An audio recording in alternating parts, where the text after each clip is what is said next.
আমি আজকে একাত্মতা ঘোষণা করছি এই কারণে, আমি আমার সন্তানের হত্যার বিচার চাই। আমি বিচার চাই, আমি বিচার চাই। এই বিচার আপনাদের নিশ্চিত করতেই হবে। আমার সব সন্তানের কাছে আমার অনুরোধ, আপনারা আমার সন্তানের হত্যার বিচার করুন। কারণ হাদির শেষ ইচ্ছা ছিল যদি মৃত্যু হয় তবু যেন আমার মৃত্যুর বিচার হয়। আমি এই বিচার চাই। ইনসাফের বাংলাদেশ চাইলে যদি মৃত্যুবরণ করতে হয়, আর কত রক্ত দেবে আমাদের সন্তানেরা?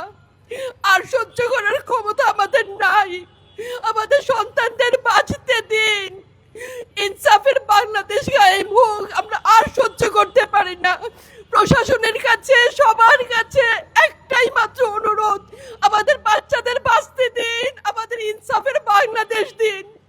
কথা বলার শক্তি আমার নাই, আমার চোখ ভরে আসছে। আমি সহ্য করার শক্তি আমাদের নাই। আমাদের বাচ্চাদের বাঁচতে দিন। প্রশাসন সজাগ হবে কবে? আর কত মৃত্যু আমার বাচ্চাদের দেখতে হবে? আমি কথা বলতে পারছি না। আপনারা সবাই আমার বাচ্চা হাদির জন্য দোয়া করবেন, আমাদের বাচ্চাদের জন্য দোয়া করবেন, আর ইনসাফের বাংলাদেশ যেন কায়েম হয় সেজন্য দোয়া করবেন। আসসালামু আলাইকুম।